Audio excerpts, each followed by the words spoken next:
ছেলে মেয়েগুলো বেশ অনেকদিন ধরেই একটা রেডিও কেনার জন্য বায়না জুড়েছিল।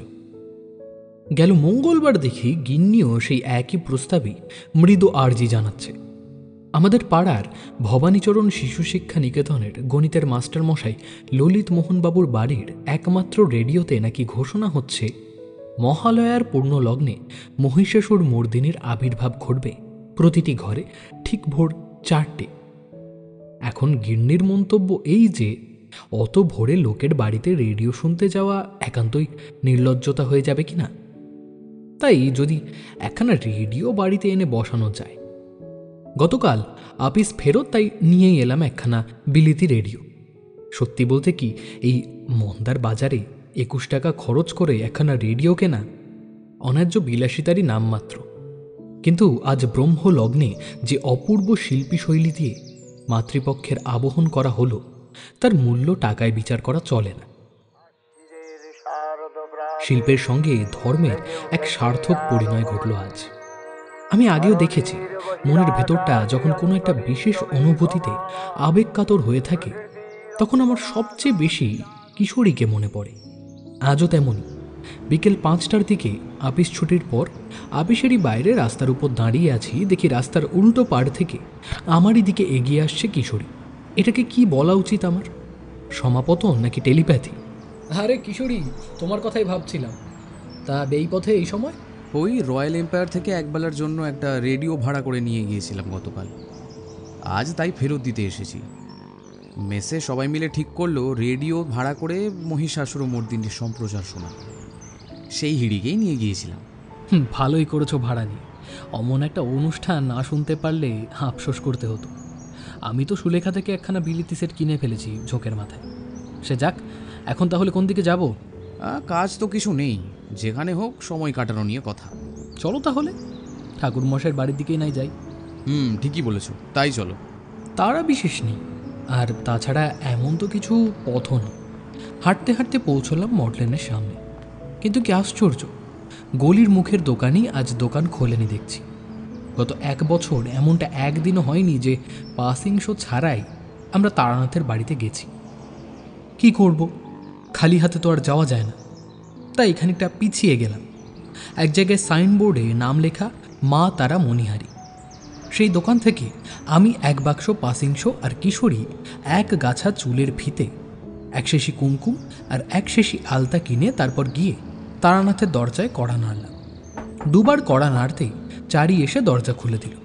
কিশোরী চারির হাতে সদ্য কেনা প্রসাধনীগুলো দিয়ে হাসি মুখে বলল, এই নাও, এগুলো তোমার পুজোর উপহার। এমন সময় তারানাথের গলা ভেসে এলো ভেতরের দরজার দিক থেকে। তিনি চারিকে উদ্দেশ্য করে বললেন, কাকাবাবুদের প্রণাম করো। কেউ উপহার দিলে প্রণাম করতে হয়। আরে না না, থাক থাক। না না, মানা করো না কিশোরী, মানা করো না। দেখো, ও কচি মেয়ে। এই বয়সেই যদি ওকে সহজ শিক্ষা না দিতে পারি, তাহলে বাবা হিসেবে কর্তব্যে ফাঁকি রয়ে যাবে যে। ফলে কিশোরী আর কিছু বলতে পারল না। চারি প্রথমে কিশোরীকে, তারপর আমাকে এবং শেষে তারানাথকে সলজ্জ প্রণাম করে দৌড়ে ভেতরে চলে গেল।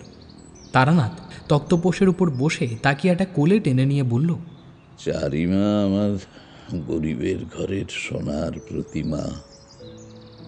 পারলে গোটা পৃথিবীটাই ওকে এনে দিতে ইচ্ছে করে, কিন্তু কি করব? হতভাগ্য পিতা, মোটা দুটো ভাত কাপড় আর নীতিপাঠ ছাড়া কিছুই দিতে পারলাম না, কিছুই দিতে পারলাম না। তারানাথের বুকের ভেতরে ওঠা দমকা বাতাস কোত্থেকে যেন শরতের খামখেয়ালি মেঘ উড়িয়ে এনে বৃষ্টি হয়ে ঝমঝমিয়ে ভিজিয়ে দিল চরাচর। তারানাথের মন হালকা হলো। কিছু কিছু সময় সন্তানরা বড্ড অবাঞ্ছিত হয়ে ওঠে।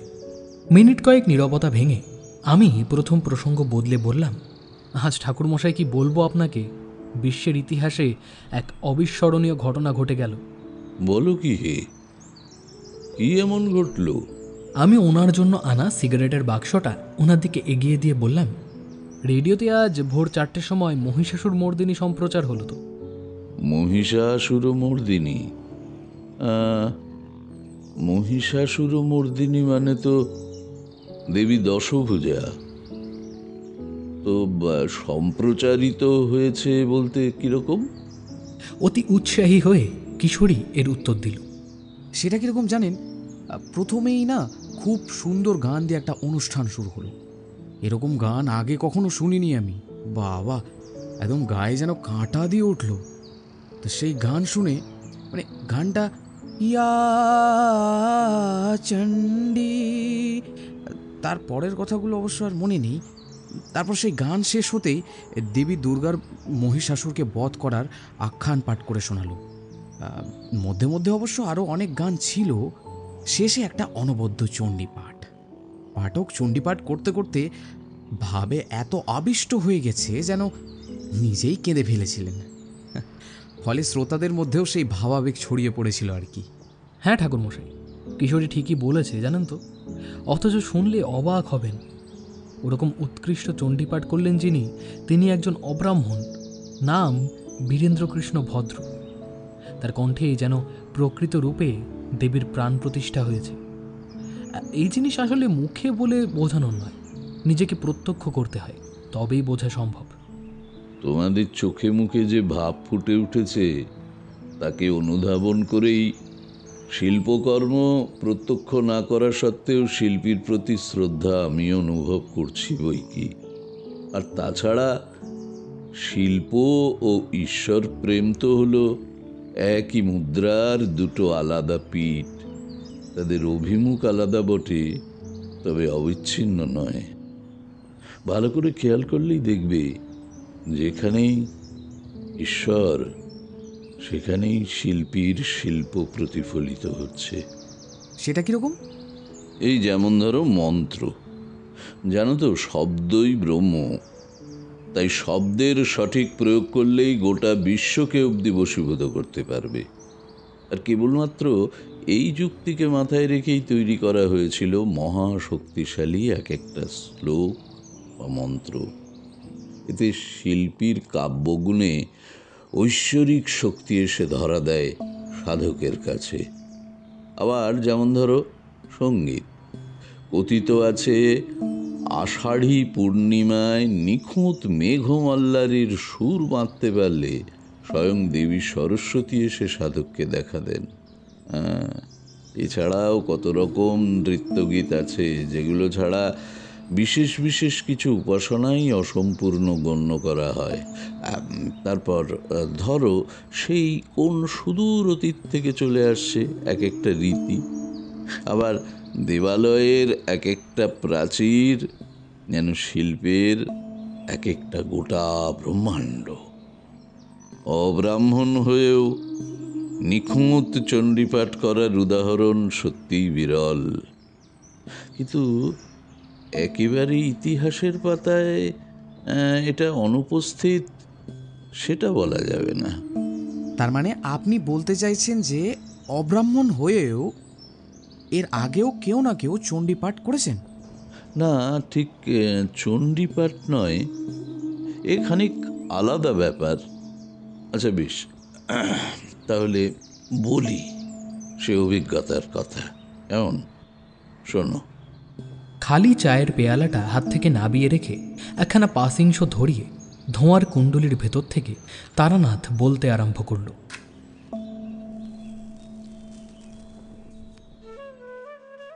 গত 1-1.5 বছরে আমার জীবনের অনেক রকম অভিজ্ঞতার বর্ণনাই তোমাদের দিয়েছি। তার মধ্যে এই গেল জন্মাষ্টমীর দিনই বলেছিলাম তোমাদের যে অমর জীবন কিভাবে 3 পুরুষ ধরে হারিয়ে যাওয়া আমাদের পৈতৃক অষ্টধাতুর বিষ্ণু মূর্তি খুঁজে দিয়েছিল। মনে আছে তো? পৌষ মাসেই বিষ্ণু মূর্তির পুনরুদ্ধার হয়েছিল বলে ঠাকুরদা রামনাথ চক্রবর্তী ওই পৌষালী পূর্ণিমাতেই প্রতি বছর বিষ্ণুর বাৎসরিক পূজা উদযাপন চালু করেন। যে সময়ের গল্প এখন বলবো তখন আমার বয়স বেশি না, ওই ধরো 12 কি 13। ঠাকুরদা মারা গেছেন অনেক দিন, আর মাত্র 2 মাস হলো মেজ কাকার বিয়ে হয়েছে। ছোট কাকার নাকি কি সব ফাড়া ছিল। তো সে যাই হোক, এখন এই বিষ্ণু পূজার ভার বাবা কাকারা সামলালেও বাড়ির বড় ছেলে হিসেবে পুজোর সংকল্প করতে হয় আমার বাবাকেই। আর তার জন্য দিন 15 আগে থেকে অনেক রকম নিয়ম পালনও করতে হয় বাবাকে। একবেলা মালসা পুড়িয়ে আতপ চালের ভাতে কাঁচকলা সেদ্ধ, আর অপরবেলায় দুধ আর সাবু। একাদশীতে কেবল ফল, আর তাছাড়াও খালি পায়ে হাঁটতে হতো, খড়ের বা কুশের বিছানায় শুতে এবং বসতে হতো, নিজের হাতে তুলসীকে জলদান করতে হতো 4 বেলা। যে আতপ চালের ভাত রেঁধে খেত তা ভিক্ষার হতে হতো আবার। হ্যাঁ, এইরকম কত কি। তো অন্যান্য বছরের মতো সে বছরও পুজোর দিন 10 আগে থেকেই আত্মীয় স্বজনে বাড়ি ভরে উঠতে শুরু করলো।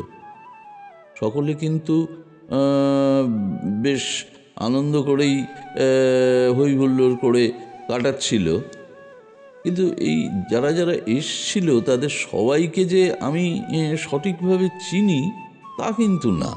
হ্যাঁ, মানে কে যে কার দুঃসম্পর্কের খুড়ো শ্বশুরের শালির ছেলে, আর কে যে কার পিস্তুত জেঠুর বেয়াইয়ের ভগ্নিপতি, সেটা বোঝা দায়। তো বাড়ি ভর্তি মেলা লোকজন। এরই মধ্যে একদিন বিকেল বেলায়, রোদ রয়েছে তখনও, একজন লম্বা ফর্সা মুন্ডিত মস্তক, লম্বা শিখাধারী এক সৌমকান্তি সন্ন্যাসী গেরুয়া পড়ে আমাদের সদর দরজার গোড়ায় এসে দাঁড়ালো। আর মোটে 3 দিন পরই পুজো। বাইরের উঠোনে দাঁড়িয়ে বাবা আর মেজ কাকা বামুনকে সব কিছু বুঝিয়ে দিচ্ছিল।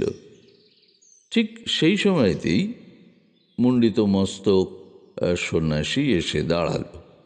তো দরজায় দাঁড়ানো সন্ন্যাসীকে দেখে সবিনয়ে হাত জোড় করে বলল মেজ কাকা, প্রণাম নেবেন ঠাকুর।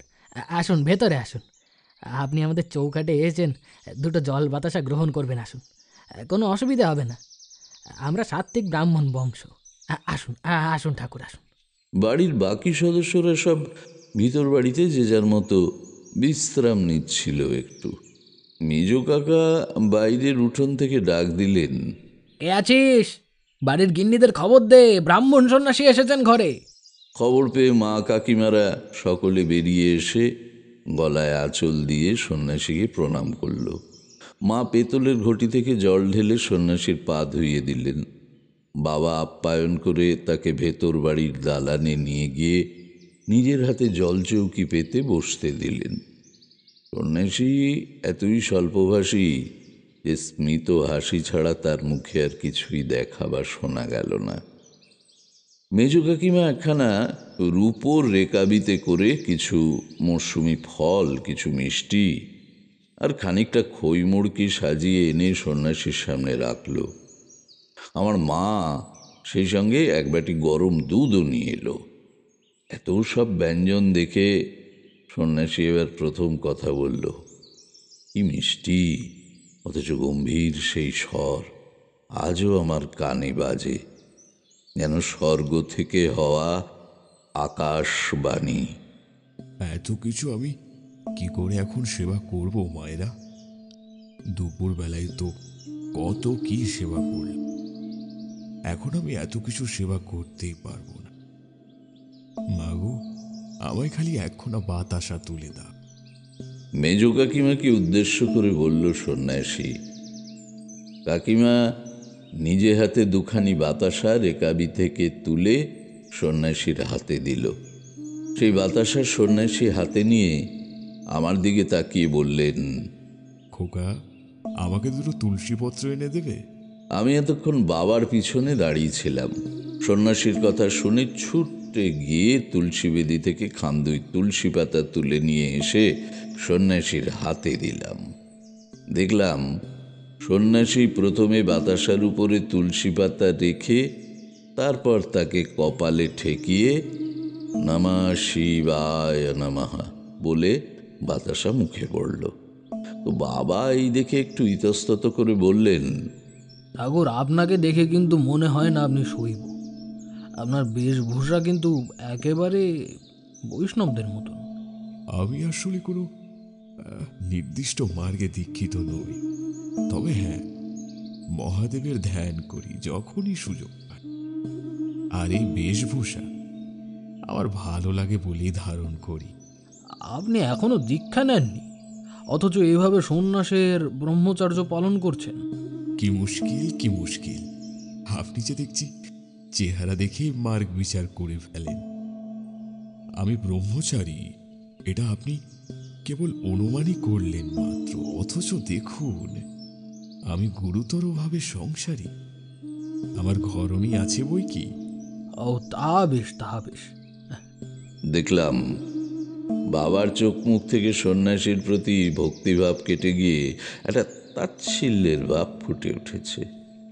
অভিব্যক্তিখানা এমন যেন এক আচ্ছা পাগলের পাল্লায় পড়া গেছে, এইরকম আর কি। বাবা একটু গলা খাকড়ে স্বরের মধ্যে সেই ভক্তিভাব ফিরিয়ে আনার ব্যর্থ চেষ্টা করে বললেন, আর তার ঠাকুর, এই পথে কোনো বিশেষ প্রয়োজন ছিল বুঝি? না না, বিশেষ কোনো দরকার নেই। এমনি পথে পথে বেড়াচ্ছিলাম, তখন শুনলাম কাদের যেন ভিটেতে বিষ্ণু পুজোর আয়োজন হয়েছে, তাই খুঁজতে খুঁজতে চলে এলাম। কিন্তু ঠাকুর, সেই পুজো তো আজ নয়, দিন তিনেক পরে। পূর্ণিমা সন্ধ্যায় পুজোয় বসা হবে। হ্যাঁ বলেছিল বটে, চণ্ডী মণ্ডপের ওই বৃদ্ধ। কিন্তু আমি ভাবলাম যে এত দূর এসেই যখন পড়েছি তখন দেখেই যায়, পূর্ণিমা আসতে ঢের দেরি। হ্যাঁ, তা বেশ করেছেন, আগেই চলে এসেছেন। পূর্ণিমার দিন তুমি নিজে হাতে সিন্নি বানাও মা জননী। মেজ কাকিমার দিকে তাকিয়ে উপদেশের স্বরে কথাটা বললেন সন্ন্যাসী। কাকিমা এর উত্তরে কেবল চোখ তুলে আমার মায়ের মুখের দিকে চাইল। বুঝলাম বড়গিন্নি উপস্থিত থাকতে মেজগিন্নি ভোগের সিন্নি প্রস্তুত করতে পারে কিনা সেটাই বুঝে নেওয়ার চেষ্টা করছে মেজ কাকিমা। বাবা সন্ন্যাসীকে এই প্রসঙ্গে বললেন, আসলে আমাদের বংশের বড় বউ এরা এইসব কাজ করে ঠাকুর। মেজ বৌমা কি করে করবে? ও কিছু না, আমি কখন কি বলি তার ঠিক নেই। আচ্ছা এবার আমি চলি, অনেকটা পথ আবার যেতে হবে তো। এই বলে সন্ন্যাসী উঠে পড়লেন। বাবা আর কাকা দুজনে মিলে ওনাকে সদর পর্যন্ত পৌঁছে দিলেন। যাওয়ার সময় বাবা বললেন, পুজোর দিন পরিবার নিয়ে এসে দুটো প্রসাদ গ্রহণ করবেন ঠাকুর। এর উত্তরে সন্ন্যাসী কেবল একটু হাসলেন। তারপর পথে নেমে অচিরেই মিলিয়ে গেলেন দিগন্ত রেখার ওপারে। সাধু সন্ন্যাসীদের প্রতি যে আমার একটা বিশেষ আগ্রহ রয়েছে সেটা সেই বয়সেও বিলক্ষণ টের পাচ্ছিলাম।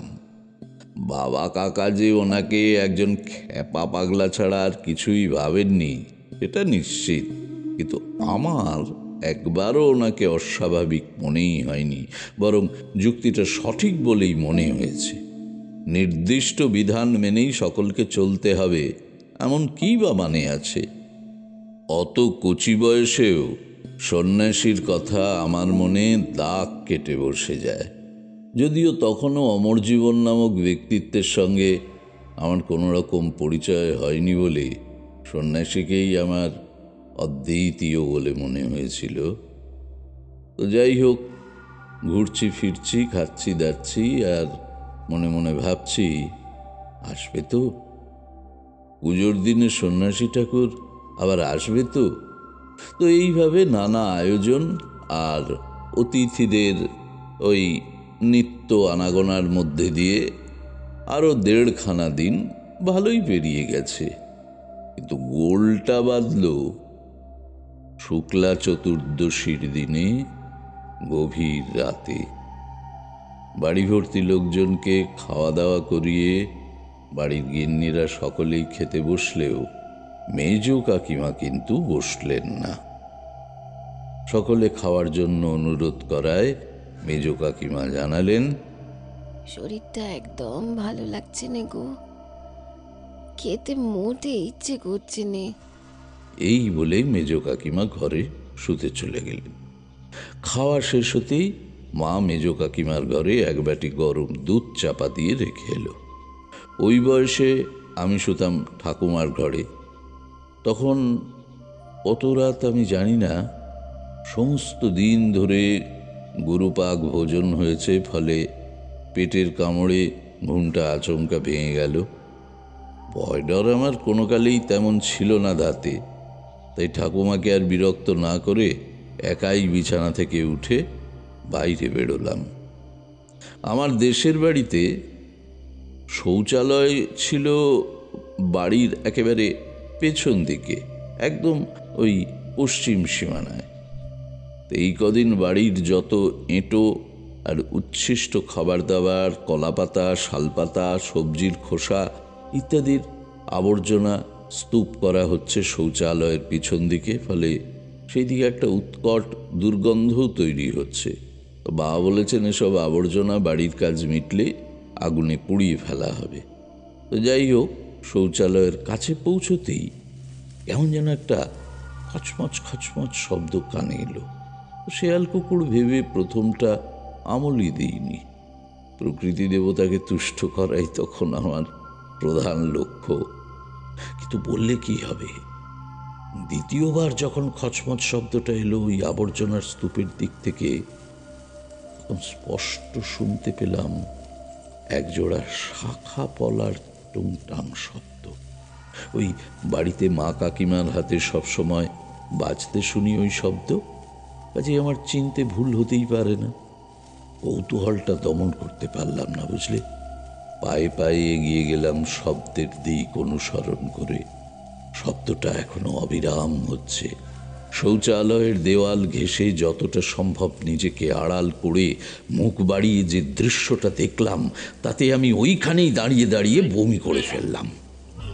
চতুর্দশীর ভরা জ্যোৎস্নায় চরাচর ভেসে যাচ্ছে সেই উজ্জ্বল রূপলি আলোয় দেখলাম আমার প্রাণের চেয়েও প্রিয় মেজ কাকিমা মাটির ওপর পা ছড়িয়ে বসে দুহাতে প্রাণ ভরে ওই পচা কলা, বাসি উচ্ছিষ্ট খাবারের স্তূপ খাটছে, আর পছন্দ মতো আবর্জনা সরাসরি মুখ নিচু করে তুলে তুলে খাচ্ছে। আহ, চুলের খোপা এলোমেলো হয়ে পিঠের উপর লুটিয়ে পড়েছে। আমার বমি করার শব্দেও মেজ কাকিমার হুঁশ ফেরেনি। সে একইভাবে ওই নোংরা স্তূপে নিজের ঘৃণ্য উৎসব পালন করতে ব্যস্ত। সেই সময় দাঁড়িয়ে প্রকৃতি দেবতাকেই আমার সবচেয়ে বড় শত্রু মনে হয়েছিল, বুঝতে পারলে। আমার ছুটে পালিয়ে যাওয়ার পথে সে তখনও বাধা হয়ে দাঁড়িয়ে আছে। পরদিন সকালে মেজ কাকিমাকে দেখলাম একদম স্বাভাবিক, সকলের সঙ্গে মিলে মিশে পুজোর আয়োজন করছে। ভেতরের উঠানে মস্ত শামিয়ানা টানিয়ে রান্নার বামুন বড় বড় হাতা খুন্তি নেড়ে ভোজের আয়োজন করছে। বাড়ির গিন্নিরা উত্তরের দালানে বসে ঠাকুরের ফল পাকুড় কাটছে। বাড়ির মেয়েরা কেউ মালা গাঁথছে, আবার কেউ আলপনা দিচ্ছে। কাকারা শেষ মুহূর্তের প্রস্তুতি নিচ্ছেন, আর বাবা নদীর ঘাটে গেছেন পূর্বপুরুষদের তিল জল দান করতে। আমি এই এতগুলো কর্মব্যস্ত লোকের মধ্যে খুঁজে বেড়াচ্ছি কিন্তু একটা মাত্র মুখ, যাকে সাহস করে কাল রাতের কথাগুলো বলতে পারবো। কাকে বলব? কেউ কি আদৌ বিশ্বাস করবে আমার কথা? আর বিশ্বাস যদি না করে, তাহলে মেজ কাকিমার কি হবে? এই চিন্তা মাথার মধ্যে ঘুরছে। বেলা তখন 11টা মতো হবে। মায়েদের ফল কাটার কাজ শেষ।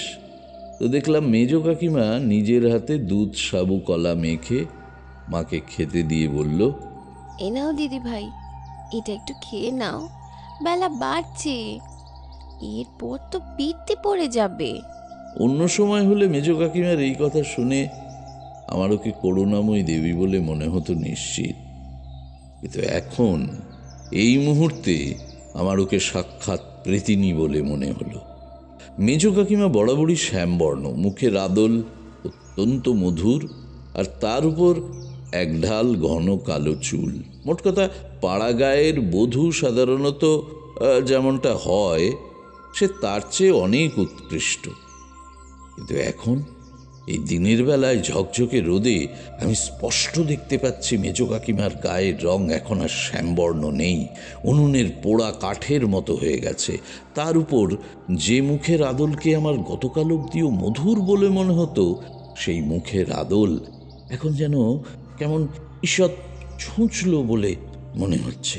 কিন্তু অবাক ব্যাপার, দালান ভর্তি লোকের কেউই কাকিমার এই পরিবর্তন যেন দেখতেই পাচ্ছেন না। সবাই এমনই স্বাভাবিকভাবে হেসে হেসে কথা বলছে যেন বিকৃত কিছুই দেখতে পাচ্ছে না। এমনকি আমার মাও না। মেজ কাকিমার দেওয়া দুধ সাবু মাখা মা সবে মুখে তুলতে যাচ্ছিল, আমি এতটুকু কাল বিলম্ব না করে ছুটে গিয়ে মায়ের হাতের বাটিটা টান মেরে ফেলে দিলাম। দালান ভর্তি হয়ে গেল দলা দলা দুধ সাবু ছড়িয়ে। মেজ কাকিমা বলবো নাকি প্রেতমূর্তি বলবো জানি না, কি এক গোপন অভিসন্ধি ব্যর্থ হয়ে যাওয়ার অন্ধ আক্রোশে আমাকে এক সশব্দ চড় কষালো গালে। এই প্রথম আর এই শেষ। নির্বোধ জনতা মনে করলো একটা বেয়ারা বাচ্চাকে যথার্থই শাসন করেছে বাড়ির মেজগিন্নি। সেই সময় আমার মা কি ভেবেছিলেন তা অবশ্য আমার কখনোই জানা হয়নি। মেজ কাকিমার হাতের চটটা যখন আমার গালকে স্পর্শ করলো, তখনই টের পেয়েছিলাম যেন সেই হাতের কি ভীষণ উত্তাপ। এই ঘটনার পর ঘণ্টাখানেকও কাটেনি, আমার প্রচণ্ড কম্প দিয়ে জ্বর আসলো। মায়ের বিছানায় শুয়ে রইলাম সমস্ত দিনটাই। জ্বরের ঘোরে থাকতে থাকতে কখন যে বেলা গড়িয়ে বিকেল হয়েছে টেরই পাইনি। সূর্য ততক্ষণে দিগন্ত রেখার অনেকটাই নিচে চলে গেছে। এমন সময় ছোট কাকিমা ধরে ধরে মাকে ঘরে নিয়ে এলো, টের পেলাম। তারপর শুনলাম ছোট কাকিমা মাকে বলছে, সত্যি বর্দি, তোমরা মায় বেটায় মিলে কি শুরু করেছো বলো তো? বিশ্বাস কর ছোট, এমনটা কি করে হলো আমি নিজেই বুঝতে পারছি না। কুয়োর তলায় অমন এক বালতি ফুটন্ত জল যে রাখা আছে, তা আমি কেমন করে জানবো বল দেখিনি? তাপও তো ওঠেনি। সিন্নি বানাবো বলে যেই আধখানা ধুইতে গেছি, অমনি হাতটা জ্বলে গেল। হয়তো বা ভাপ উঠেছিল, তুমি হয়তো তাড়াহুড়োয় খেয়াল করনি। কি জানি, তাই হবে হয়তো। ইস, তোমার হাত কানা যেভাবে পুড়ে গেছে গো। সিন্নি বরং মেজ দিয়ে বানা, কি বলো? মনে আছে ছোট, সেদিন সন্ন্যাসী ঠাকুর কিন্তু ওই মেজকেই বলেছিল সিন্নি বানাতে। ওনার ইচ্ছাই সত্যি হলো। হ্যাঁ হ্যাঁ দিদি, সব মনে আছে। তুমি একদম মন খারাপ করো নে। এবার হয়তো ঠাকুরের এটাই ইচ্ছা। ঠিক আছে দিদি, তুমি খোকার পাশটিতে ক্ষণিক বিশ্রাম নাও। আমি যাই, ওদিকে গিয়ে দেখি আবার সিন্নি বানানো কদ্দূর হলো। ছোট কাকিমা চলে যেতে মা আমার পাশে গুছিয়ে বসল। আমার তখনও ধুম জ্বর, কথা বলতে পারছি না। মা আমার মাথায় নিজের বাঁ হাত দিয়ে হাত বুলিয়ে দিতে লাগলো। আমি আবারও ঘুমিয়ে পড়লাম। তবে এবার আমার চেতনা ফিরল এক ভয়াবহ বিভীষিকার মধ্যে। দেখি মা আমাকে বুকের মধ্যে চেপে ধরে থরথর করে কাঁপছে আর বিষ্ণু নাম জপ করছে। বিছানাতেই শুয়ে শুয়ে টের পাচ্ছি বাইরে প্রবল ঝড়ের তাণ্ডব চলছে। বাড়ির কোনো এক অংশে ঝড়ের আঘাতে জানলার পাল্লাগুলো সশব্দে বাড়ি খেয়েই যাচ্ছে। কড়কড় শব্দ করে কাছে পিঠেই কোথাও মুহুর্মুহু বাজ পড়ছে। বাড়ি শুদ্ধ যত লোক ছিল সকলেই একসাথে আতঙ্কে চিৎকার করতে থাকে। সেই চিৎকারের মধ্যে স্পষ্ট হয়ে উঠে আসে একটাই শব্দ, এ ভগবান, কি অবস্থা! এ কি অবস্থা! আর এই সব কিছুর শব্দ খান খান করে শোনা যাচ্ছে বাড়ির উপর চক্রাকারে উড়ে বেড়ানো শকুনের দলের সমবেত ডানার ঝটপটানি আর কর্কশ হুঙ্কার। উফ, কি বিভৎস, কি বিভৎস সেই পরিবেশ! আতঙ্কে চোখের পলক ফেলতেও ভুলে গেলাম। তবে আতঙ্কের তখনও আরো কিছু বাকি ছিল। মায়ের ঘরের জানালা দিয়ে উত্তরের খোলা মাঠ দেখা যায়। মাঠের মাঝখানে একটা ঝাঁকড়া ছাতিম গাছ, আর তার তলা দিয়ে রাস্তা সোজা চলে গেছে খেয়াঘাটের দিকে। ধরিত্রী কাঁপিয়ে এক গগনবিদারী বাজ পড়ল সেই ছাতিম গাছের মাথায়। সঙ্গে সঙ্গে এতকালের দেখা সেই ছাতিম গাছটাকে মনে হলো যেন জ্বলন্ত বিশাল কায় দানব। আর ঠিক ঠিক সেই সময়, ঠিক সেই একই সময়ে ভেতরের উঠোনে উঠল অন্তরাত্মা কাঁপানো নারী কণ্ঠের পৈশাচিক অট্টহাসি, যার অভিব্যক্তি স্পষ্ট, বিদ্রুপ। আমি জানি এই শয়তানি অট্টহাসি আর কারণ নয়, আমার মেজ কাকিমা। টের পেলাম মায়ের দাঁতে দাঁত পড়ে যাচ্ছে আতঙ্কে। মাকে একটু জল গড়িয়ে যে দেব সেইটুকু শক্তিও পাচ্ছি না শরীরে। মায়ের ডান হাতের পুড়ে যাওয়া জায়গাটা ইতিমধ্যে দুর্গন্ধ ছড়াতে আরম্ভ করেছে। একটু একটু জল খাওয়াতে হবে মাকে। ভগবান, ভগবান, হে ভগবান, মা যে না হলে ফিট হয়ে মারা যাবে। মায়ের মুখে আর বিষ্ণু জপ শোনা যাচ্ছে না, শুধু দাঁতে দাঁত অনবরত ঠুকে যাওয়ার শব্দ, আর সেই সঙ্গে পাল্লা দিয়ে উঠোনের অট্টহাসি উত্তরোত্তর বেড়েই চলেছে। অট্টহাসির শব্দটা যেন কেমন ঘুরপাক খাচ্ছে না বাড়িটার দেওয়ালে দেওয়ালে। হ্যাঁ, তাই তো, ছাতিম গাছের জ্বলন্ত কাঠ ফাটার শব্দ সেই অট্টহাসিকেই যোগ্য সঙ্গত দিচ্ছে। মায়ের সঙ্গে আমি যে ঘরে শুয়ে আছি সেই ঘরের দরজা এখনো হাট করে খোলা। সেই খোলা দরজা দিয়ে বাড়ির পোষা বেড়ালটা কখন জানি না নিঃশব্দে সে খাটের নিচে ঢুকে বসে আছে। এই প্রথম, আতঙ্কে না যন্ত্রণায় জানি না, খাটের তলা থেকে বিড়ালটাও কেঁদে উঠল। আমি কোথায় বাস করছি, নরকে নাকি নিজেরই বাড়িতে?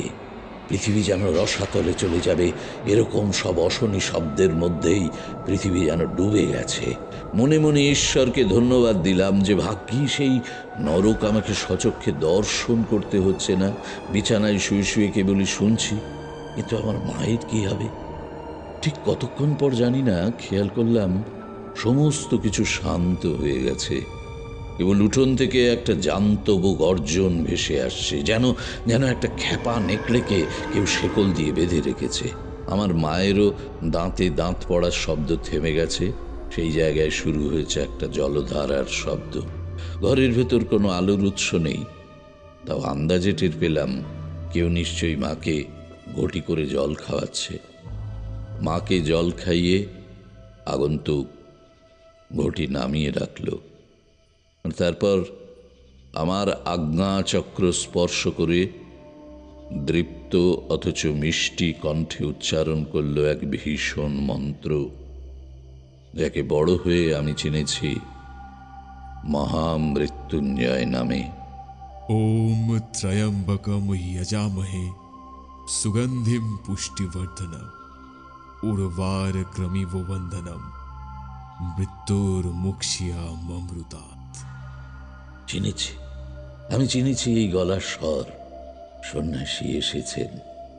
অনুভব করলাম শরীরের সমস্ত গ্লানি একটু একটু করে মুছে যাচ্ছে আমার। মা তখনও অচেতন হয়ে শুয়ে রইলেন। সন্ন্যাসী আমাকে মৃদু নির্দেশের স্বরে বললেন, এসো আমার সঙ্গে। আমি মন্ত্রমুগ্ধের মতো সন্ন্যাসীর নির্দেশ অনুসরণ করে তার সঙ্গে চলতে আরম্ভ করলাম। পায়ে পায়ে প্রথমে ঘর, তারপর ভেতরের বৈঠকখানা পেরিয়ে বাইরের দালানে এসে দাঁড়ালাম। আমার চোখের সামনে কি দেখছি? একটা গৃহস্থ বাড়িকে কিসের অভিশাপ যেন একটা গোটা আস্তাকুড় বানিয়ে দিয়েছে। পুজোর ফুল, চন্দন, নৈবেদ্য ইত্যাদি চারিদিকে ছড়িয়ে পড়ে আছে। ঝড়ের দাপটে শামিয়ানার অবস্থা হয়ে দাঁড়িয়েছে নৌকোর একটা ছেঁড়া পালের মতো। উঠোনে স্তূপ হয়ে পড়ে রয়েছে রাজ্যের জঞ্জাল, পচা গলা মুরগির দেহ, মরা শেয়ালের আধখানা পা, ভাঙাচোড়া কাকের বাসা, সাপের ডিম, মাকড়সার দলা পাকানো ছেঁড়া জাল, মানুষের টাটকা মল ইত্যাদিকে ঘিরে চড়ে বেড়াচ্ছে শয়ে শয়ে ডেও পিঁপড়ে।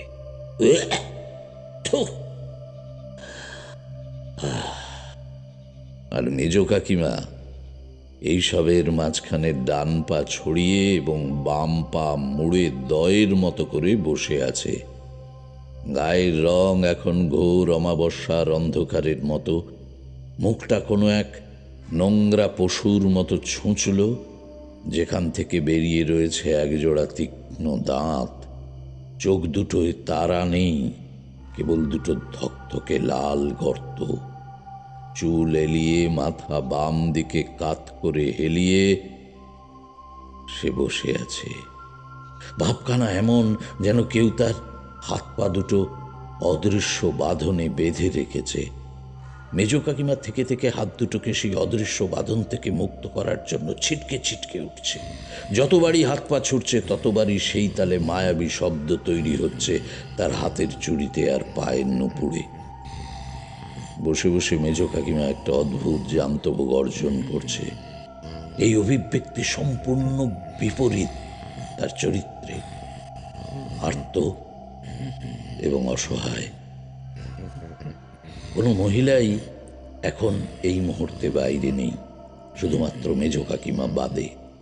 বাবা, কাকা এবং আরো কিছু পুরুষরা এক একটা থামকে অবলম্বন করে দালানের ওপর দাঁড়িয়ে আছে। শ্মশানের মতো নিস্তব্ধ এবং নিঃশব্দ পরিবেশ। উঠোনের আকাশে এখনো সেই শকুনের দল উড়ে বেড়াচ্ছে, কিন্তু নিঃশব্দ তারাও। একটা ডানারও ঝটপটানি শোনা যাচ্ছে না। আজ পূর্ণিমা, অথচ জ্যোৎস্নার পথ আগলে বাড়ির উপর দাঁড়িয়ে আছে একদল কালো মেঘের পর্দা। শকুনগুলো যেন ডানা মেলে অপেক্ষা করছে কতক্ষণে এমন নারকীয় আস্থা করে নেমে আসবে তারা। আঙুলের ইশারায় আমাকে দালানের উপরই দাঁড়িয়ে থাকার নির্দেশ দিয়ে সন্ন্যাসী পৈঠা বেয়ে নেমে গেলেন উঠোনের জঞ্জালের স্তূপে। মেজ কাকিমার সামনে পৌঁছে সন্ন্যাসী স্নেহের গলায় বললেন, মা, তুমি শান্ত হও মা। অবুঝ শিশু যেমন মা বাবার কাছে নালিশ করে, ঠিক ঠিক সেভাবে মেজ কাকিমা বলল, আমাকে কেন বেঁধে ফেললে গো? আমি তোমায় বাঁধিনি তো, বরং নিজেই তোমার কাছে বাধা পড়ে আছি মা। তুমি বুঝি জানো না? ওরা তো কিছুতেই আমাকে তোমার সেবা করতে দেয় না। কেন ওরা এরকম করে বলো না? ওরা তোমাকে চেনে না যে, তাই তো ভুল করে ফেলেছে। ওরা তোমার নির্বোধ সন্তান মা, ওদের ক্ষমা করে দাও। তুমি তো মা ওদের। না, কিছুতেই ক্ষমা করব না। ওরা আমাকে তো তোমার সেবা করতে দেয় না। না মা, এমন নিষ্ঠুর হতে নেই। আমি ওদের আদেশ করব, এবার থেকে শুধু তুমি আমার সেবা করবে। আর রাগ করো না মা গো। মেজ কাকিমা সন্ন্যাসীর পায়ে মাথা রেখে হাউ হাউ করে বুক ফাটা কান্নায় ভেঙে পড়ল। সন্ন্যাসীর সর্বাঙ্গ একটা জ্যোতির্ময় বলয়ে আবিষ্ট হলো। মেজ কাকিমাকে কিছুক্ষণ কাঁদতে দিয়ে তারপর সন্ন্যাসী আমাকে নির্দেশ দিয়ে বললেন, এক কুমণ্ডলু গঙ্গা জল, দুধ, মধু, কেশর, অগরু এবং শ্বেত চন্দন নিয়ে এসো। আর বিষ্ণু পুজোর আসন থেকে নিয়ে এসো শঙ্খ। ততক্ষণে আমি একেবারে সুস্থ। সন্ন্যাসীর নির্দেশে দৌড়ে গেলাম পুজোর ঘরে। বড় একটা খালি পুষ্পপত্রে সবকিছু একসঙ্গে গুছিয়ে নিয়ে এলাম সন্ন্যাসীর কাছে। সন্ন্যাসী তখনও মেজ কাকিমাকে নিয়ে সে আস্থা কুড়েই দাঁড়িয়ে। এবার আমিও গিয়ে নামলাম। পরিষ্কার দেখতে পাচ্ছি বাবা কাকাদের চোখে মুখে আতঙ্কের ছাপ মুছে গিয়ে ফুটে উঠেছে বিস্ময়। সন্ন্যাসী সেই সবের কিছুই লক্ষ্য করলেন না। সরাসরি পুষ্পপত্র থেকে শঙ্খটা তুলে নিয়ে আকাশ বাতাস কাঁপিয়ে শঙ্খধ্বনি করে উঠলেন। কি পবিত্র সেই ধ্বনি! তার প্রভাবে আস্তে আস্তে বাড়ির উপর ঘনিয়ে থাকা সেই মেঘ কেটে গিয়ে ভরা জ্যোৎস্না ছড়িয়ে পড়ল বাড়ির আনাচে কানাচে। দল বাঁধা শকুনিরা ফিরে গেল নীরবে। উঠোনের যত আবর্জনা অলৌকিকভাবে মিলিয়ে গেল ভূমির গর্ভে। 3 বার শঙ্খধ্বনি করে থামলেন সন্ন্যাসী। পুষ্পপত্রের ওপর শঙ্খ নামিয়ে রেখে প্রথমে শ্বেতচন্দন তুলে নিয়ে মেজ কাকিমার কপালে তিলক আঁকলেন। তারপর হাতে এবং গালে লাগালেন কেশর, মধু লাগালেন ওষ্ঠে এবং কর্ণদ্বয়ে, অগরু লাগালেন চুলে, আর তারপর প্রথমে দুধ এবং তারপর গঙ্গা জল মেজ কাকিমার মাথায় ঢাললেন, আর সেই সঙ্গে দৃপ্ত কণ্ঠে বলে চললেন, ওম নমঃ শিবায়, ওম নমঃ শিবায়, ওম নমঃ শিবায়, ওম অপবিত্র পবিত্র বা সর্বাবস্থাম গতঃ পিবা। আমার মেজ কাকিমা ধীরে ধীরে তার আসল রূপে ফিরে আসতে লাগলো। সেই একরাশ মেঘের মতো ঘন কালো চুল, আলতা পড়া দুখানি পা, পদ্মফুলের পাপড়ির মতো হাতের আঙুল, শিল্পীর নিখুঁত তুলি দিয়ে আঁকা মায়া ভরা সেই দুটো চোখ, আর গোধূলির আলো দিয়ে গড়া আমার মেজ কাকিমার মানব মূর্তি, যেন সবে ঘুম থেকে জেগে ওঠা ঢুলু ঢুলু দুটো চোখ আত্রে বেড়াচ্ছে একসাথে অনেক বিস্ময়ে। সন্ন্যাসী মেজ কাকিমাকে বললেন, মাগো, তোমার হাতের সেবা পাইনি বলে তোমার দেবতা এখনো উপসী। যাও, পুজোর ঘরে আসন পাতাই আছে। মেজ কাকিমা বিনা প্রশ্নে পুজোর ঘরের দিকে চলে যেতে সন্ন্যাসী প্রথমে বাবাকে উদ্দেশ্য করে বললেন, ভয় নেই, কোনো ক্ষতি আপনাদের হয়নি। এই ভিটেতে বিষ্ণু অতি জাগ্রত, এবং এই বিষ্ণু পুজোর অধিকার এখন থেকে শুধুমাত্র মা জননী এবং তার গর্ভজাতী নারীদের। আর আজকের এইসব যে ঘটনা, তার ব্যাখ্যা রয়েছে মা জননীর পিতৃকুলে। এরপর আমার উদ্দেশ্যে বললেন, তোমার মাকে বাদে বাড়ির বাকিদের খবর দাও, সকলে যেন পুনরায় স্নান সেরে শুদ্ধ বস্ত্রে পুজোর ঘরে আসেন। পুজো শীঘ্রই আরম্ভ হবে। আমরা সকলেই এরপর স্নান সেরে পুজোর ঘরে গিয়ে উপস্থিত হলাম, কিন্তু সেই সন্ন্যাসী তখন আর উপস্থিত নেই। কখন যেন চলে গেছেন নীরবে। পুজোর ঘর স্বর্গীয় ধূপদীপের গন্ধে উদ্ভাসিত। মেজ কাকিমাকে পূজারীর আসনে দেখে মনে হচ্ছে যেন একজন অতি সিদ্ধ যোগিনী। মেজ কাকিমা নিখুঁত উচ্চারণে পুজোর মন্ত্রপাঠ আরম্ভ করলেন। ওম নমো বিষ্ণুবায়, ওম নমো ভগবতে বাসুদেবায়, ওম নমো নারায়ণায়, ওম নমঃ শ্রী হরি কৃষ্ণ যাদবায় নমঃ। তখন সবেমাত্র 6 মাস হয়েছে আমার মেজ কাকার বিয়ের। মেজ কাকার শ্বশুর বাড়ি ছিল হুগলি জেলায়। রামজয়পুর থেকে সেখানে যেতে প্রায় 4-5 কিলোমিটার রেলপথ। আর তাছাড়া সেকালে মেয়েরা বিয়ের পর বাপের ঘরে খুবই কম যেত। সুতরাং সব মিলিয়ে এই 6 মাসে মেজ কাকা বা মেজ কাকিমা দুজনের কেউই মেজ কাকিমার বাপের বাড়িতে একবারও যাওয়ার অবকাশ পাননি। আর যে কোনো কারণেই হোক, আমাদের বিষ্ণু পুজোর দিনও ওদিক থেকে কেউই নিমন্ত্রণ রক্ষা করতে আসেননি। মোট কথা, মেজ কাকিমার পিতৃকুলের সঙ্গে যোগাযোগ খুবই ক্ষীণ হয়েছিল এই পর্যন্ত। তবে এই ঘটনাকে কেন্দ্র করে সেই যোগাযোগ সজীব করে তুলতে আগ্রহী হয়ে ওঠেন স্বয়ং আমার মেজ কাকা। নিজেরই স্ত্রীকে সে যে কি ভয়ের চোখে দেখছে সে কথা বলার নয়। এক ঘরে থাকা তো দূর, মেজ কাকিমার সঙ্গে কথা বলতেও যেন সে পারতপক্ষে চায় না। আর যাই হোক, এইভাবে তো আর সংসার চলে না। এই পরিস্থিতিতে মেজ কাকাকে ডেকে বাবা একদিন বললেন, দেখ, আমি বুঝতে পারছি তোর মনের অবস্থা, কিন্তু যাকে অগ্নিসাক্ষী রেখে বিয়ে করেছিলিস তাকে ধর্ম তো ত্যাগ তো করতে পারিস না। তার চেয়ে বরং একটু ধৈর্য ধর। আমি কালই বৌমার বাপের বাড়ির গ্রামে একবার ঘুরে আসি, তার বাবা মায়ের সঙ্গে কথা বলে দেখি, বুঝলি? তেমন হলে না হয় বড় কোনো একটা গুণিন টুনিন ডেকে সমাধান করা হবে। সেই দিনই রাতে খেতে বসে বাবা মাকে বলল, শোনো, কাল ভাবছি একবার মেজ বৌমার বাপের বাড়ির দিকে যাব, ওনাদের সঙ্গে কথা বলার দরকার। হ্যাঁ, মেজ বৌমার মধ্যে ছোট থেকেই কোনো অলৌকিক সত্তা আছে কি না সে কথা জানতে হবে। আর সব থেকে বড় কথা হচ্ছে, এমন কিছু যদি থেকেই থাকে তবে সে কথা আমাদের আগেই জানানো হয়নি কেন? মায়ের ডান হাত তখনও সম্পূর্ণ সারেনি।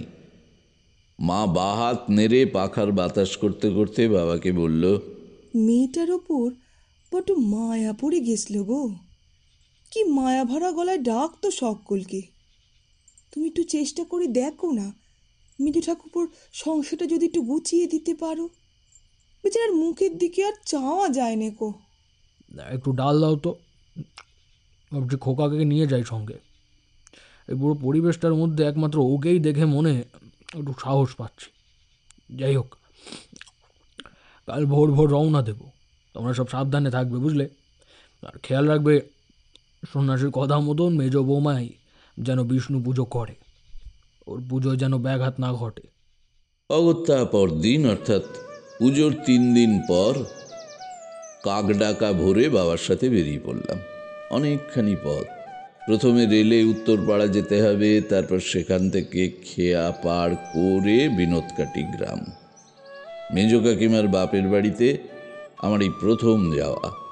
উত্তরপাড়া স্টেশনের বাইরে বেরিয়ে বাবা 2 হাঁড়ি দই মিষ্টি কিনে তারপর সেখান থেকে গঙ্গার উপর দিয়ে খেয়া পার হলাম আমরা। সেইবারই আমার প্রথম দেখা দক্ষিণেশ্বর কালী মন্দির। খেয়াঘাট থেকে বিনোদকাটি গ্রাম ওই পায়ে হেঁটে ধরো মাইল 3 পথ প্রায়। তো পৌঁছতে পৌঁছতে বেলা গড়িয়ে প্রায় দুপুর। মেজ কাকিমারা দেখলাম যথেষ্ট বর্ধিষ্ণু ব্রাহ্মণ। সেকালে মাটির দোতলা বাড়ি থাকাটা নেহাত কম কথা নয়। হ্যাঁ, তার উপর তাদের আদর আপ্যায়ন এতটাই আন্তরিক যে মন একেবারে ভরে গেল। দুপুরে খাওয়া দাওয়ার পর আমার বাবা আর মেজ কাকিমার বাবা মিলে বাইরের ঘরের তক্তপোষের উপর তাকিয়ায় ঠেস দিয়ে বসে পান তামাক খাচ্ছিল। তো বাবা খানিক পর কিছুটা ইতস্তত বশত গলা খাকড়ে মেজ কাকিমার বাবাকে বলল, ভট্টাচ মশাই, আমি কিন্তু একটা বিশেষ কারণে এতদূর ছুটে এসেছি। বেশ তো, বলুন না কি ব্যাপার? না মানে মেজ বৌমার মেজ বৌমার কারণে আমরা বাড়ি শুদ্ধ লোক বড় আতঙ্কে রয়েছি ভট্টাচ মশাই। আসলে আমরাও খুব ধাঁধার মধ্যে আছি। আপনাকে বলছি আমি সবটা গুছিয়ে। আসলে হয়েছিল কি, গত পূর্ণিমায় বাবা পুজোর দিনের পুঙ্খানুপুঙ্খ বর্ণনা দিতে আরম্ভ করলো। বলা বাহুল্য, চতুর্দশীর রাতের সেই অভিজ্ঞতা আমি তখনও কাউকে বলিনি। তা এখন আর বলার মানেই হয় না। কাকিমাকে এমনিতেই সকলে ভয় করছে, এরপর হয়তো ঘৃণা করবে। তো যাই হোক, মেজ কাকিমার বাবা সম্পূর্ণ ঘটনা শুনে অশ্রুতে একেবারে ভেঙে পড়লেন। বাবা তাকে সান্ত্বনা দিয়ে বলল, এইভাবে ভেঙে পড়বেন না ভট্টাচ মশাই। এখন আমাকে আপনি শুধু এইটুকু বলুন যে মেজ বৌমার কি এরকম অবস্থা আগেও হয়েছে নাকি এই প্রথম? দেখুন ভট্টাচ মশাই, কিছু লুকোবেন না, এতে এতে করে কারো লাভ হবে না। কান্না ভেজা ক্ষীণ স্বরে মেজ কাকিমার বাবা বলতে আরম্ভ করল, আজ থেকে প্রায় অনেক বছর আগের কথা, সঠিক মনে নেই, তবে কমপক্ষে বছর 15 তো হবেই। তখন আমি আর আমার গিন্নি তীর্থে তীর্থে ঘুরে ভগবানের পায়ে মাথা কুটছি। বিয়ে 10 বছর কেটে যেতেও কোনো সন্তান আমাদের ঘরে আসেনি। অনেক চেষ্টা করে দেখেছি, বিজ্ঞানে ভগবানে সবেতে আস্থা রেখে হাঁপিয়ে উঠেছি। এমন সময় একদিন, তখন ভরা শ্রাবণ মাস, মুষল ধারে বৃষ্টি পড়ছে এক টানা 2 দিন ধরে। এরই মধ্যে একজন সন্ন্যাসী এসে আমাদের চৌকাঠে দাঁড়ালেন। বসনে বৈষ্ণব, অথচ মন্ত্রে শৈব। হর হর মহাদেব। দয়া করে ভিতরে আসুন বাবা ঠাকুর, আপনি তো একেবারে ভিজে গেছেন। আপনার মঙ্গল হোক কর্তা। আমি অনেক দূর থেকে আপনাদের একটা কথা জানাতে এসেছি, জানিয়ে এক্ষুনি আবার আমাকে ফেরত যেতে হবে। বলুন বাবা ঠাকুর, আমার জন্য কি নির্দেশ? মহাদেবের তীর্থে তীর্থে প্রার্থনা করুন। মহাদেবী আপনাদের ঘরে সন্তান উপহার দেবেন। বড় পুণ্যবতী হবে সেই কন্যা সন্তান। স্বয়ং ভগবান বিষ্ণুর প্রতি অর্পিত তার এই জন্ম। দেবাংশী কন্যা হবে আপনার। উগ্র হবে শান্তের উপাসক। এই বলে সন্ন্যাসী যেমন এসেছিলেন তেমনই চলে যান বৃষ্টিতে ভিজতে ভিজতে। তবে তার শেষ কথাটা আমি আজও বুঝতে পারি না। তখন আমাদের মন দুর্বল, যে যা বলে তাই বিশ্বাস করি। সন্ন্যাসীর কথা মতো বেরিয়ে পড়লুম মহাদেবে তীর্থ করতে।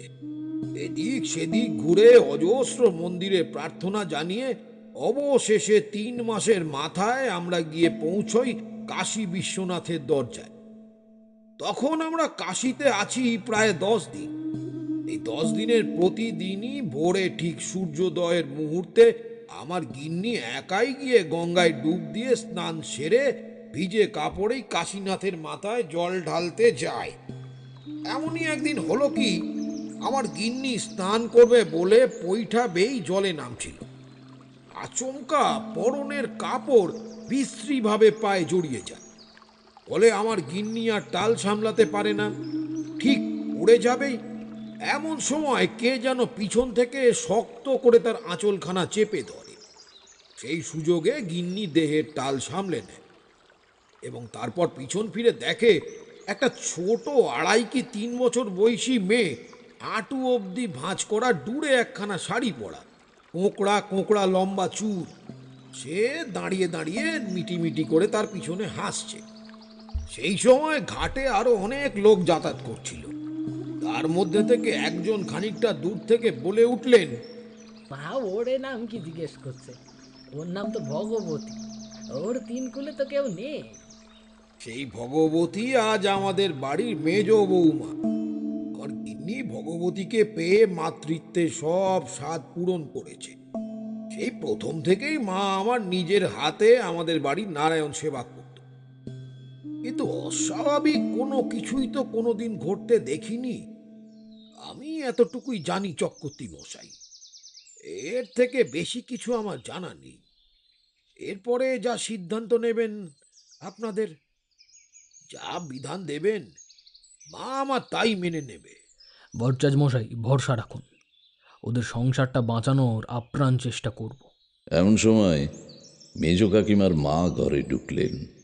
লম্বা ঘোমটা টেনে মাথা নিচু করে বিনা বাক্য ব্যয়ে একটা দলা পাকানো কাগজের টুকরো ধরিয়ে দিয়ে গেল ভট্টাচার্য মশাইয়ের হাতে। এই দেখো দেখো দেখো, এই কাগজটার কথা তো একেবারে ভুলে গিয়েছিলুম। কিসের কাগজ ওখানে? সেই ছোটবেলা থেকে মেয়ের হাতের মাদুলিতে এই কাগজটা ভরা ছিল।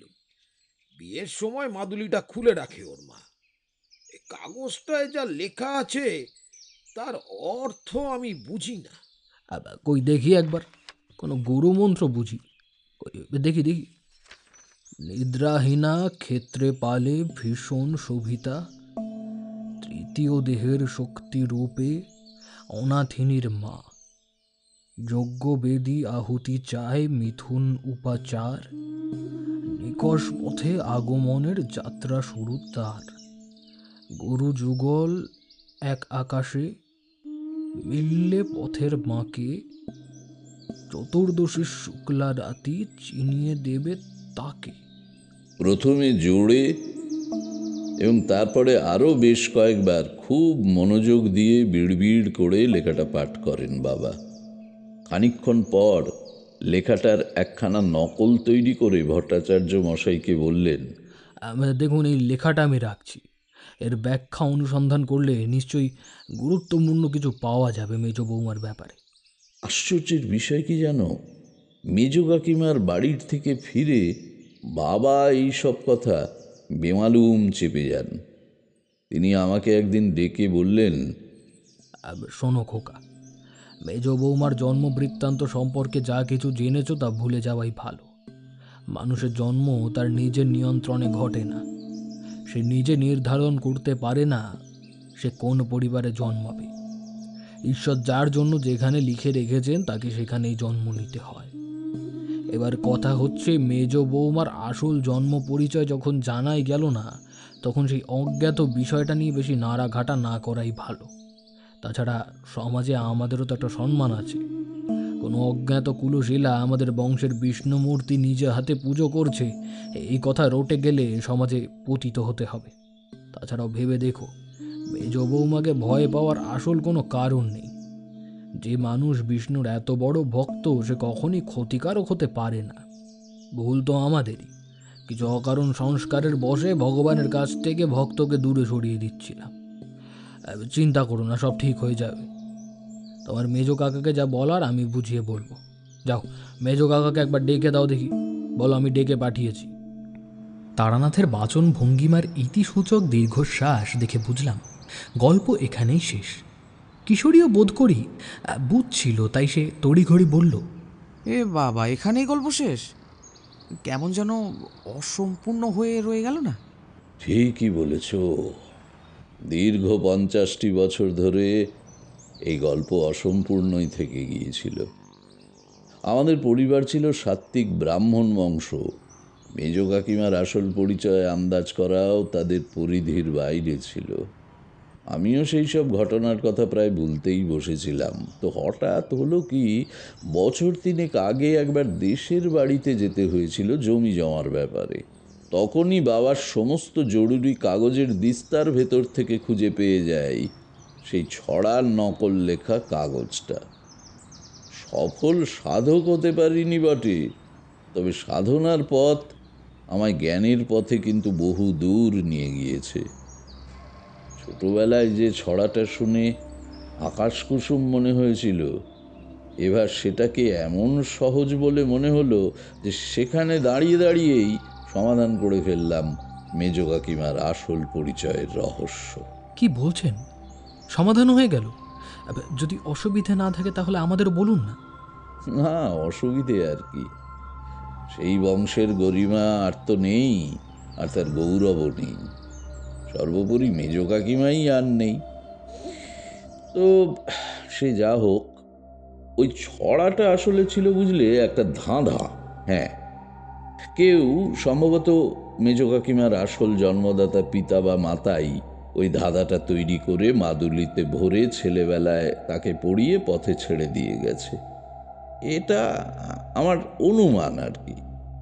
তা সেই ছড়াটা ছিল হচ্ছে, নিদ্রাহীনা ক্ষেত্রপালে ভীষণ সবিতা, তৃতীয় দেহের শক্তিরূপে অনাথিনীর মা, যজ্ঞবেদী আহুতি চায় মিথুন উপাচার, নিকষ পথে আগমনের যাত্রা শুরু তার, গুরু যুগল এক আকাশে মিললে পথের বাঁকে, চতুর্দশীর শুক্লা রাতি চিনিয়ে দেবে তাকে। প্রথম থেকেই লক্ষ্য করে দেখো, এই নিদ্রাহীনা ক্ষেত্রপালে ভীষণ সবিতা, তৃতীয় দেহের শক্তিরূপে অনাথিনীর মা, এই দুটো লাইন স্পষ্ট ইঙ্গিত করছে এমন কারোর দিকে যে অনাথ ভগবতীর মা। তার বর্ণনা হিসেবে কি কি বলছে খেয়াল করো ভালো করে। নিদ্রাহীনা ক্ষেত্রপালে ভীষণ সবিতা এবং তৃতীয় দেহের শক্তি রূপে। তোমরা জানো কি না জানি না, মেজ কাকিমাকে যেখান থেকে পাওয়া গিয়েছিল, মানে অর্থাৎ ওই কাশীধামের 2 ক্ষেত্রপাল অর্থাৎ প্রহরী রয়েছে। হ্যাঁ, ক্ষেত্রপাল মানে হলো প্রহরী। দিনের বেলায় কালভৈরব এবং রাতের বেলায় দেবী বারাহী সমগ্র রাত নিদ্রাহীনভাবে কাশীধামকে পাহারা দেন 64 যোগিনীর একজন দেবী বারাহী। ভীষণ তার রূপের বর্ণনা। তিনি ভগবান বিষ্ণুর তৃতীয় অবতার বরাহের শক্তি। ইনি হলেন দেবী বারাহী। এনার দেহে 8টি হাত এবং অতি হিংস্র অভিব্যক্তিপূর্ণ বুনো শুয়োর বা বরাহের মস্তক। আর তার পরের 2 পংক্তিতে বলা হয়েছে মেজ কাকিমার জন্মের কারণ। যজ্ঞবেদী আহুতি চায় মিথুন উপচার, নিকষ পথে আগমনের যাত্রা শুরু তার। দেখো, দেবী বারাহী বিষ্ণুর পরম ভক্ত হলেও নিজে ছিলেন তমগুণের ধারক এবং বাহক। সেই কারণে দেবী বারাহীর তান্ত্রিক ক্রিয়া পঞ্চমকার ছাড়া করা সম্ভব নয়। এই পঞ্চমকার হল মদ্য, মাংস, মৎস্য, মুদ্রা এবং মৈথুন। এই ধাঁধাতে সেই মৈথুন উপচারের আহুতিকে উল্লেখ করা আছে। এখানে বলে রাখা দরকার যে যোগিনী সিদ্ধতান্ত্রিক যজ্ঞে মৈথুন সঙ্গিনী সর্বদাই হয় চাড়াল কুমারী। সুতরাং মেজ কাকিমা দেবী বারাহীর যজ্ঞের ফসল, যার গর্ভধারিণী একজন চাড়াল কুমারী এবং জন্মদাতা হলেন একজন স্বার্থপর দায়িত্বজ্ঞানহীন যোগিনী সাধক। এরপর অবশিষ্ট দুটো পংক্তি বলে দিচ্ছে কখন মেজ কাকিমার আসল রূপ প্রকাশ পাবে। গুরু যুগল এক আকাশে, মিললে পথের বাঁকে, চতুর্দশীর শুক্লা রাত্রি, চিনিয়ে দেবে তাকে। এই রাত্রি বড় বিরল, 12 বছরে মাত্র একবার আসে।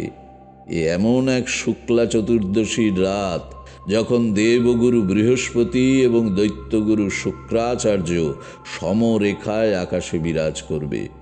পরে হিসেব করে দেখেছি আমি যে সেই রাতটাও এমনই একটা রাত ছিল, যেই রাতে আমি প্রথম সাক্ষী হই মেজ কাকিমার মধ্যে দেবী বারাহীর প্রকট বৈশিষ্ট্য প্রত্যক্ষ করি।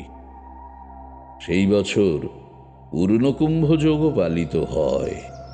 তারানাথ বলা শেষ করতেই আমি বললাম, হ্যাঁ, এইবার বুঝতে পারলাম আপনি কেন বলেছিলেন যে অব্রাহ্মণের চণ্ডীপাঠ ইতিহাসের পাতায় প্রথম উদাহরণ নয়। এটা কিন্তু ঠিক। শিবভক্ত হলেই বা নম শ্রী বিষ্ণু না বলার কি কারণ থাকতে পারে? এই সম্পূর্ণ উপাখ্যানের অন্যতম গুরুত্বপূর্ণ চরিত্র কিন্তু সেই সন্ন্যাসী। ভীষণই অদ্ভুত তার ব্যক্তিত্ব। তিনি এমনই ঘোরতর শিবভক্ত যে আপনার মেজ কাকিমার ওপর যখন দেহ শুদ্ধিকরণ মন্ত্র পাঠ করছেন, তখনও তিনি নমঃ শ্রী বিষ্ণু না বলে ওম নমঃ শিবায় বলছেন। এই দেহ শুদ্ধি মন্ত্র এতটাই প্রচলিত একটি মন্ত্র যে আমাদের মতো সাধারণ মানুষ এটা সহজেই চিনতে পারে। ফলে না, অসঙ্গতিটা বড্ড বেশি কানে ঠেকল। কেন বলবে? কোনোদিনও শুনেছ কেউ নিজেই নিজেকে প্রণাম জানাচ্ছে?